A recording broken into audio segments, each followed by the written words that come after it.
Hello बच्चों, my self Manoj Sharma from JMDI academy Dehradun. मैंने last lecture में आप लोगों से जो हम लोगों ने लास्ट वीडियो बनाई थी उसमें मैंने आपसे टॉपिक डिस्कस किए थे कि कैसे आप लोगों को MUCTE में अच्छी परफॉर्मेंस के लिए, अच्छी रैंकिंग के लिए कौन कौन से चैप्टर आप लोगों को पढ़ने हैं। उसमें मैंने आप लोगों को बताया था कि 11th और 12th दोनों में से एक एक टॉपिक को डिस्कस करना। लेकिन जैसा अभी हम लोगों का डिस्कशन हुआ बच्चों के साथ, जो बच्चे पेपर दे के आए तो उनसे हम लोगों का डिस्कशन हुआ। पेपर तो ऑनलाइन होता है लेकिन कुछ क्वेश्चंस बच्चों से हम लोगों ने कन्वे किया कि क्या क्या क्वेश्चन कैसे आए थे, किस वैरायटी ऑफ न्यूमेरिकल आपके बने हुए थे या क्वेश्चंस कैसा आप लोगों का बना हुआ था। तो बच्चों से हम लोगों को जो रिस्पांस मिला हुआ है, फीडबैक मिला हुआ है कि क्लास 12th का बहुत ज़्यादा आपका पेपर बना हुआ था। वैसे एक पर्टिकुलर लेवल तो होता नहीं इसका कि हर बार क्वेश्चन एक ही स्टैंडर्ड का मेंटेन हो, ये बार बार चेंज करते रहते हैं। तो इस बार क्लास 12th का बहुत ज़्यादा इन्होंने दिया था। तो कुछ क्वेश्चंस हम लोग डिस्कस कर लेते हैं जो आए हुए हैं आपके पेपर में, और वो क्या क्या डिस्कशन है, क्या क्या बेसिक्स थे उसके पीछे, आप अपने आंसर्स को भी चेक कर लीजिएगा उसमें से। और आपके कोई भी डाउट्स होंगे रिलेटेड टू कि आपको भी अगर कोई क्वेश्चन याद है और उसका आंसर आपको नहीं मिल पा रहा या आप कंफ्यूज हो, वो टॉपिक आपका क्लेरिफाई नहीं हो पा रहा, तो आप मुझे कमेंट्स कर सकते हैं, ठीक है। तो मैं उस टॉपिक का भी आप लोगों को इलोबरेट कर दूंगा। तो हम लोग कुछ क्वेश्चंस हैं जो बच्चों से हम लोगों को डिस्कशन में मिले हुए हैं। मुझे कुछ क्वेश्चन 17-18 क्वेश्चन मुझे मिले हुए हैं, तो उन क्वेश्चन को मैं डिस्कस कर रहा हूं। आपके भी अगर कोई डाउट्स होंगे तो आप मुझसे कमेंट करते हैं, ठीक है। तो थोड़े वो क्वेश्चंस हैं उनको आप डिस्कस कर लेते हैं रिलेटेड टू द फिजिक्स। तो वो क्या क्या है देखते हैं इसको। देखिए, सबसे पहला क्वेश्चन जो पूछा गया था कि why we laminate the core of the transformer, ठीक है। ट्रांसफॉर्मर के कोर को हम लैमिनेट क्यों करते हैं, अगर आप लोगों ने पढ़ा होगा। देखिए, कोर ऑफ द ट्रांसफॉर्मर को हम लैमिनेट इसलिए करते हैं to reduce the eddy current, to reduce the eddy current. देखिए, अगर आपके ऑप्शन में एडी करंट लिखा हुआ है तो ठीक है, नहीं तो हम एनर्जी लॉस भी कर सकते हैं, क्योंकि जितने भी हमारे पास चाहे वो हमिंग लॉस हो, चाहे ये हो या लैमिनेटेड कोर का केस हो, ये सब के सब हमारी एनर्जी लॉस का पार्ट है। तो अगर to reduce the eddy current लिखा हुआ है तो वही आंसर ठीक था, और अगर एनर्जी लॉस लिखा हुआ है तो एनर्जी लॉस भी आपका करेक्ट आंसर था, ठीक है। तो कोर को लैमिनेटेड जो आप लोगों का होता है उसमें क्या होता है कि जब हम AC पास कराते हैं तो उसमें करंट में वेरिएशन होता है। उसके कारण से क्या होता है कि जो आयरन कोर होता है वो बहुत ज़्यादा हीटअप हो जाता है। तो उस हीट को रिड्यूस करने के लिए हम लोगों को एडी करंट को मिनिमाइज करना पड़ेगा, और उस एडी करंट को मिनिमाइज करने के लिए हम लोग कोर को क्या कर देते हैं, लैमिनेट कर देते हैं, ठीक है। तो ये पहले क्वेश्चन का आंसर यही था, to reduce the eddy current, या अगर एनर्जी लॉस आया होगा तो to reduce the energy loss, ठीक है। इस पर एक सेकेंड क्वेश्चन ये पूछा गया था कि if a parallel plate capacitor is connected and if we put a dielectric, अगर हम लोग एक कैपेसिटर, देखिए आपके पास एक कैपेसिटर है, ठीक है। देखिए ये कैपेसिटर है और उसने ये पूछा हुआ था कि सेकंड क्वेश्चन की बात करूं मैं, और अगर इस कैपेसिटर में उसने कहा कि अगर आप डाइलेक्ट्रिक मीडियम डाल दें, having dielectric constant K suppose, तो आपको you have to find the ratio, इनके कैपेसिटी का रेशियो क्या क्या होगा। देखिए, जब आपका कैपेसिटर एयर में फिलअप है तो उसका जो कैपेसिटी होती है C1 सपोज, तो वो होती है epsilon not A divided by D, ठीक है। A is the plate area, D is the separation. अब जैसे ही आप इसके अंदर मीडियम डाल दोगे तो capacity in a medium C1 dash, now this will becomes epsilon not KA divided by D आ जाएगा। अब इनका रेशियो पूछा था तो हम लोगों ने दोनों को डिवाइड कर दिया। जब डिवाइड करेंगे तो now this should B cancel out. तो इसमें एक ऑप्शन आएगा आपका 1/K, and 1/K will be the required answer, ठीक है। 1/K is the required answer. Air की कैपेसिटी और मीडियम की कैपेसिटी का रेशियो पूछा हुआ था, तो 1/K इसका आंसर करेक्ट होगा। इसमें ऑप्शंस में आपका 1/K दिया होगा तो वो ऑप्शन आपका करेक्ट है, ठीक है। चलिए नेक्स्ट क्वेश्चन, इन्होंने ये बोला हुआ था कि ultraviolet rays, microwave, gamma rays, इनमें सबसे हाईएस्ट पेनिट्रेटिंग पावर कितनी होती है। देखिए, हाईएस्ट पेनिट्रेटिंग पावर आपकी गामा रेस की होती है, ठीक है। जो गामा रेज होती है उसकी पेनिट्रेटिंग पावर बहुत ज्यादा होती है, पेनिट्रेट कर देना, ठीक है, यानी इधर से उधर आसानी से पास हो जाना। तो पेनिट्रेटिंग पावर आपकी गामा रेज की बहुत ज्यादा होती है। इसके बाद इसने एक क्वेश्चन डिस्कस किया था हम लोगों के साथ। नेक्स्ट क्वेश्चन में देखिएगा, नेक्स्ट में इसने ये बोला हुआ है कि total flux passing through the area if the charge is unity. देखिए, अगर मान लीजिए कोई भी एरिया है और इसमें जो चार्ज रखा हुआ है, अगर कोई भी चार्ज रखा होता तो इसका जो फ्लक्स होना था बेटा, फाई इक्वल टू क्या होना था, Q by epsilon not, this was the flux, Gauss theorem से, ठीक। लेकिन इसने क्वेश्चन में क्या बोला हुआ है कि आपका चार्ज यूनिट है, ठीक है, for unit charge, unit charge. भाई अगर आपका चार्ज यूनिट होगा तो Q की वैल्यू को आप 1 ले लेंगे, और जब Q की वैल्यू 1 होगी तो फाई की वैल्यू क्या आ जाएगी, 1/ε0। That means ε0 inverse. This means the required answer. जो भी आपका क्वेश्चन था उसका आंसर है ε0 इनवर्स। ठीक है, कि अगर यूनिट चार्ज का फ्लक्स कितना होगा तो यूनिट चार्ज का फ्लक्स आपका ε0 इनवर्स आ जाएगा हमारे पास। ठीक, चलिए नेक्स्ट क्वेश्चन देखते हैं। देखिए नेक्स्ट में जो क्वेश्चन बच्चों ने डिस्कस किया हुआ है, क्योंकि प्रॉपरली क्वेश्चन तो हमें मिल नहीं पाया जो उन्होंने बताया हम लोगों के, तो एक आपको ऐसा ग्राफिकल रिप्रेजेंटेशन दिया हुआ है, एक आपका ऐसा वीआई कर्व दिया हुआ है, वीआई कर्व।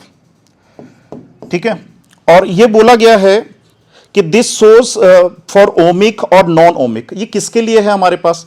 देखो अगर कभी भी कर्वेचर बन जाता है, अगर कभी भी कर्वेचर बन जाता है तो कर्व जो बनता है ये हमारा नॉन ओमिक के लिए होता है। कभी भी अगर कर्व बनेगा तो ये आपका नॉन ओमिक के लिए होगा। ठीक है, ये जो कर्व है ये सेमीकंडक्टर का है, और सेमीकंडक्टर आपका नॉन ओमिक कंडक्टर्स का पार्ट है। बात यह है कि होते क्या हैं ओमिक और नॉन ओमिक। ओमिक कंडक्टर ऐसे कंडक्टर्स होते हैं जो ओम्स लॉ को ओबे करते हैं, और जो ओम्स लॉ को ओबे करेंगे, अगर यहां पे अगर हम ओमिक कंडक्टर की बात करें तो ओमिक के लिए अगर आप वी आई कर्व खींचेंगे, वी एंड आई कर्व अगर हम खींचेंगे तो एक स्ट्रेट लाइन आ जाएगा, तो ये ओमिक का पार्ट है।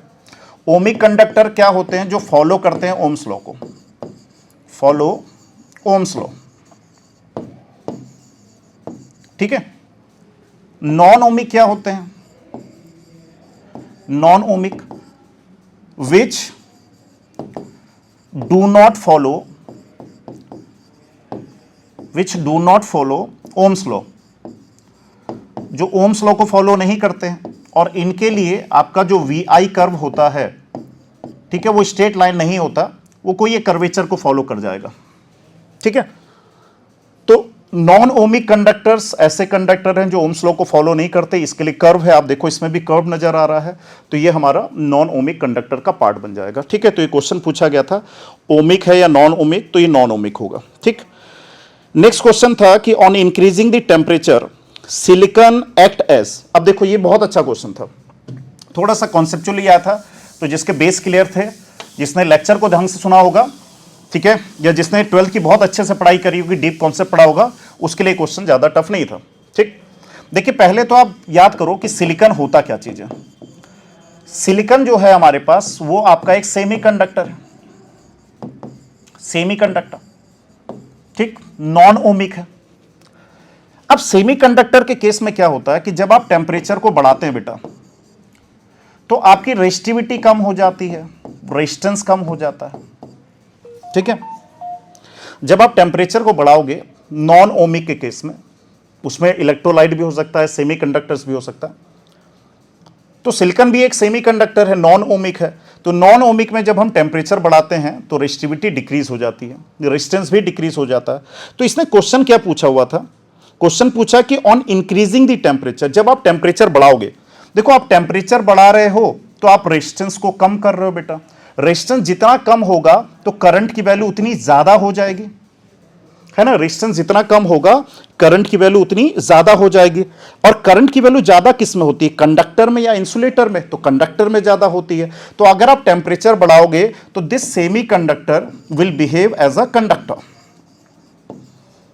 ठीक है, अगर आप टेम्परेचर बढ़ाओगे तो this semiconductor will behave as a conductor.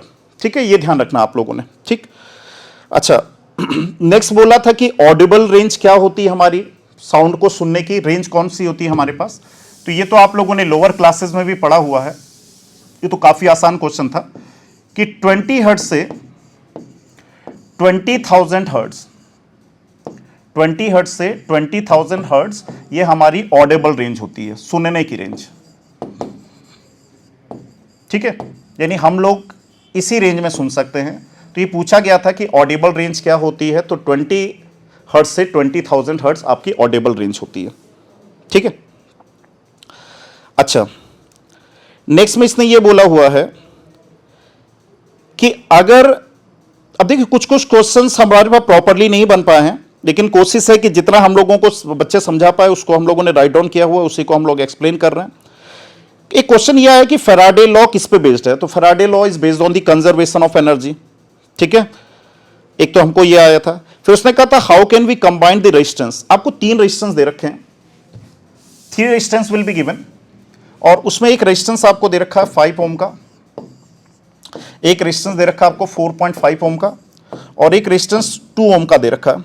तो कह रहा है कि टू गेस मैक्सिमम रेजिस्टेंस, आपको अगर मैक्सिमम रेजिस्टेंस अगर दिया हुआ तो आप इसको कनेक्ट कैसे करेंगे या कितना होगा वो मैक्सिमम रेजिस्टेंस, तो उसके लिए तीनों को सीरीज में जोड़ना पड़ेगा।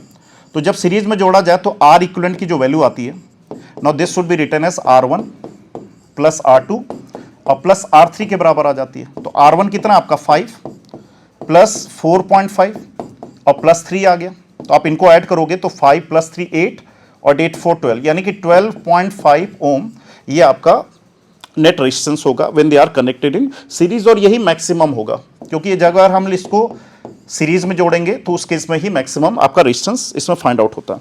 ठीक, चलिए नेक्स्ट क्वेश्चन इसने क्या डिस्कस हुआ। जो नेक्स्ट क्वेश्चन आप लोगों से पूछा गया था कि if 2 charges are place in a certain distance and देखो उसने क्वेश्चन क्या है कि आपके पास 2 चार्जेस हैं, suppose they are the 2 charges, ठीक है, और डिस्टेंस r दे रखी है, तो जिनके बीच में फोर्स लगेगा F equal to coulombic force K Q1 Q2 है ना, K Q1 Q2 और अपॉन R का स्क्वायर होगा। ठीक, अब क्वेश्चन क्या बोला हुआ था कि अगर चार्जेस को आधा कर दिया जाए, ठीक है, तो चार्जेस को आधा कर देते हैं Q/2 और यहां पे भी आपका Q/2 हो गया।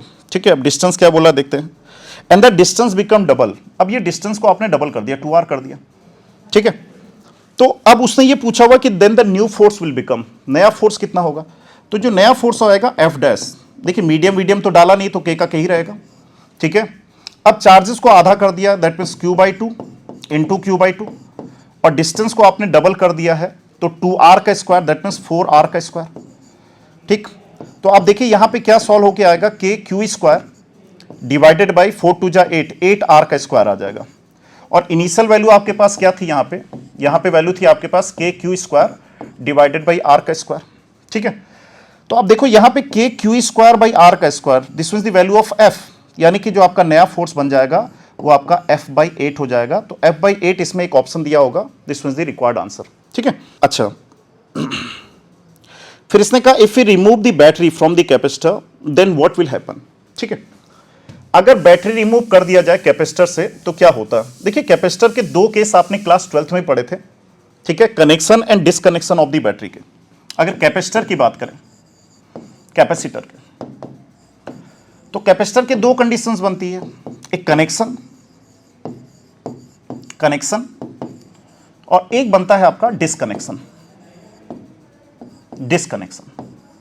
ठीक है, किसका कनेक्शन डिसकनेक्शन, बैटरी का, है ना, कनेक्शन बैटरी का कनेक्शन और डिसकनेक्शन बैटरी का डिसकनेक्शन। कनेक्शन की बात करें तो कनेक्शन के केस में क्या होता है कि अगर मान लीजिए आपके पास ये चार्ज है, आपके पास एक कैपेसिटर है, इसको V वोल्ट की सप्लाई हमने दिया हुआ है, दिस मींस योर कैपेसिटर। अगर बैटरी आपकी रिमेन्स कनेक्टेड है तो उस केस में आपका V सेम होता है बेटा, वोल्टेज सेम रहता है। ठीक है, अगर बैटरी रिमेन्स कनेक्टेड है तो आपका V सेम होगा। ठीक, लेकिन अगर आप इसमें से बैटरी को डिस्कनेक्ट कर दे रहे हो, ठीक है, अगर आप कैपेसिटर से बैटरी को डिस्कनेक्ट कर दे रहे हैं तो उस केस में इसका चार्ज सेम रहता है, चार्ज सेम।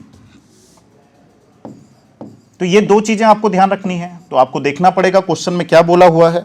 तो क्वेश्चन में इसने ये बोला हुआ था कि if we remove the battery of the capacitor, अगर हम बैटरी को रिमूव कर दें तो क्या होगा, तो आपका चार्ज सेम रहना है बेटा। ठीक है, अगर हम बैटरी को रिमूव कर दें तो क्या होगा, चार्ज सेम होगा। अगर बैटरी रिमेन्स दी सेम होती तो पोटेंशियल सेम रहता। ठीक है, तो ये क्वेश्चन आपसे पूछा गया था which are related to the capacitor. ठीक है, ये भी हम लोगों को क्लास 12th का ही था, ज्यादातर क्वेश्चन क्लास 12th के ही आए थे। ठीक है, लेकिन आपके लिए फायदा क्या था कि आपने अभी करंटली क्लास 12th पढ़ा हुआ है तो वो आपको बेनिफिट हुआ, बच्चों को भी। फिर इसने कहा कि which metal is use for photo emission. देखिए फोटो एमिशन की बात करें, फोटो एमिशन, देखो फोटो एमिशन का मतलब क्या है कि आप लोगों ने एक मेटल सरफेस लेना है और उसमें सनलाइट पास करानी है, ठीक है, और उससे इलेक्ट्रॉन का एमिशन कराना। तो उसके लिए इस मेटल के पास कुछ प्रॉपर्टी होनी चाहिए जिससे वो इलेक्ट्रॉन का एमिशन कर दें।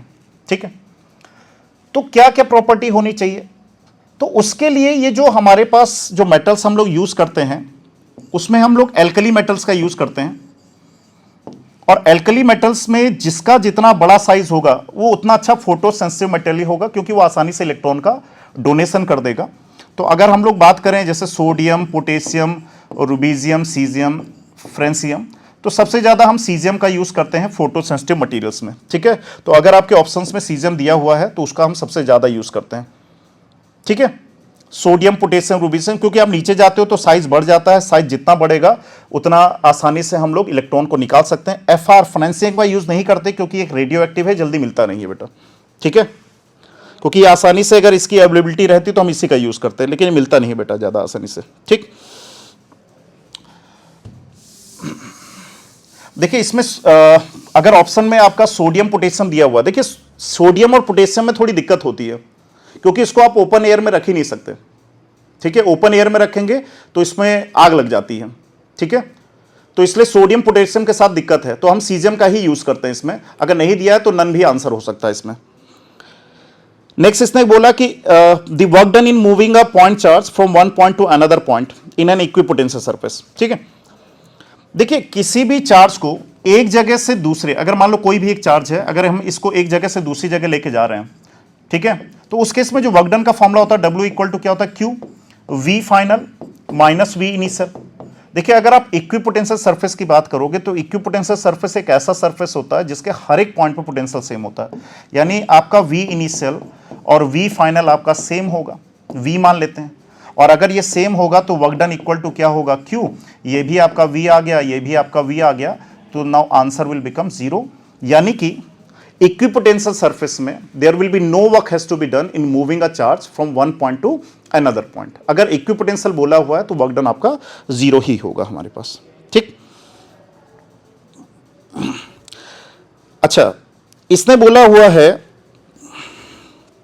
नेक्स्ट क्वेश्चन में कि जो ड्रिफ्ट वेलोसिटी उसका इलेक्ट्रिक फील्ड से क्या रिलेशन है। देखिए अगर हम लोग ड्रिफ्ट वेलोसिटी की बात करें तो ड्रिफ्ट वेलोसिटी होती क्या चीज है कि जैसे अगर मैं किसी भी कंडक्टर की बात करें और उस कंडक्टर में आप लोगों ने एक इलेक्ट्रिक फील्ड सेट करी हुई है, तो जितने भी फ्री इलेक्ट्रॉन्स होते हैं they all are moving in a particular direction, लेकिन इन सारे इलेक्ट्रॉन्स की स्पीड अलग अलग होती है।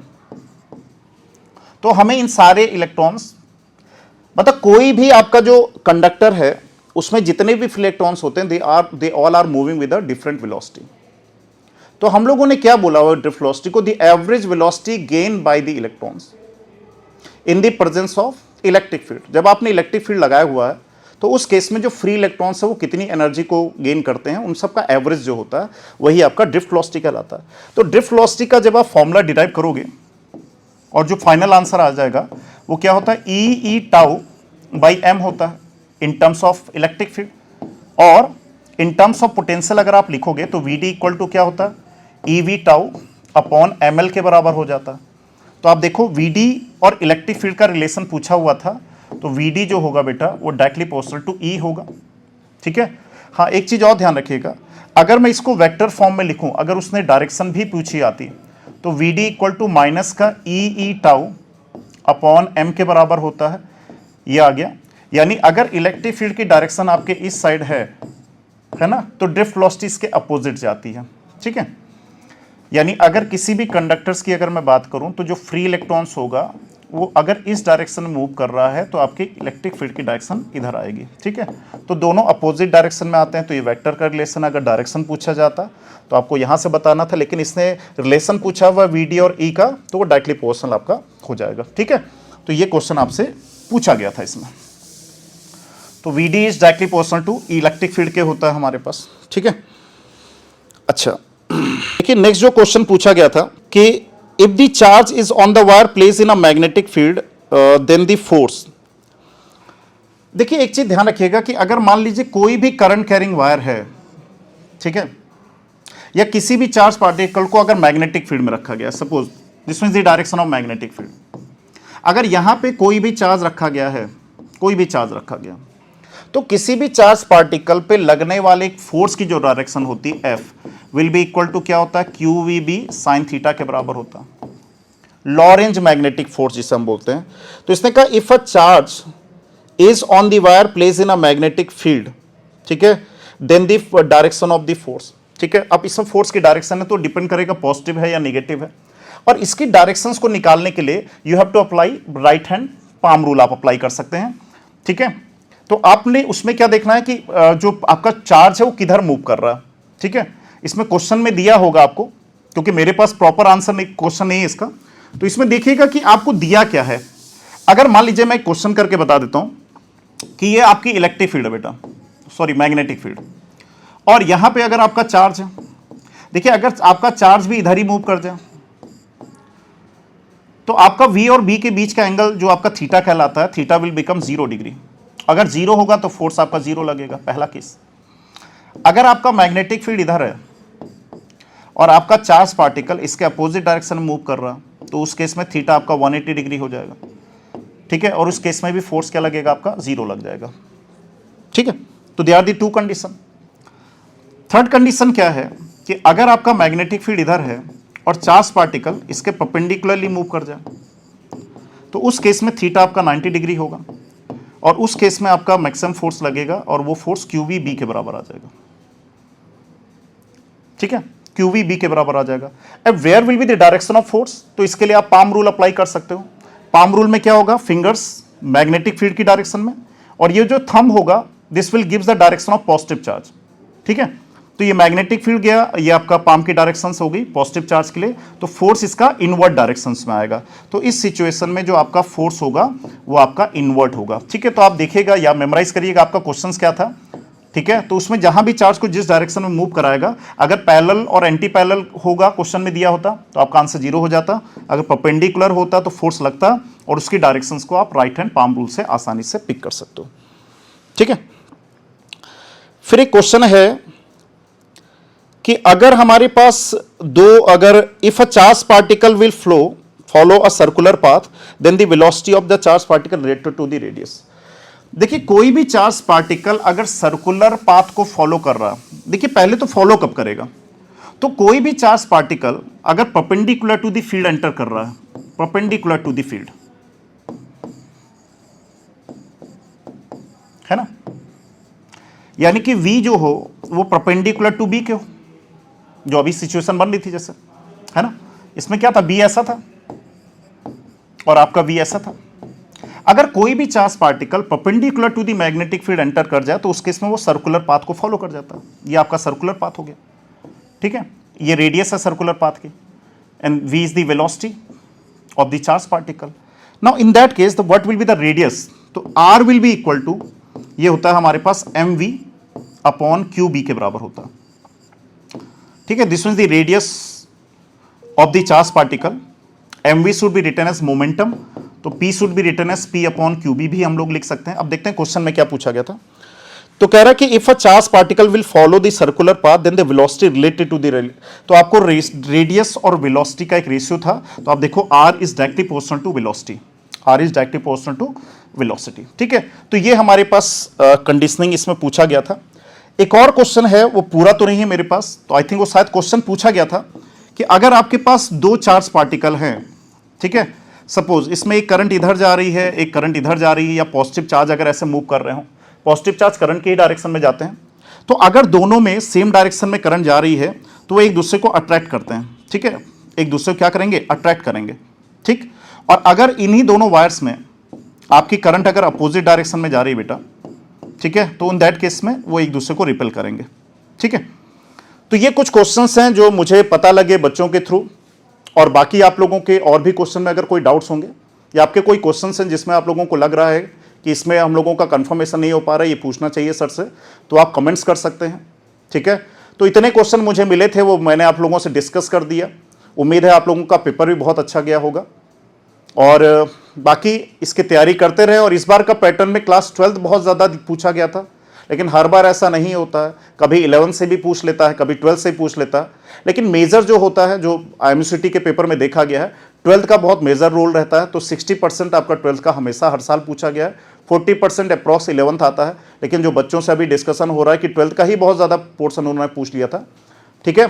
तो चलिए, गुड लक, उम्मीद है आप सबका पेपर बहुत अच्छा गया होगा और आप बहुत अच्छा रिजल्ट देंगे, ठीक है। Good luck, bye.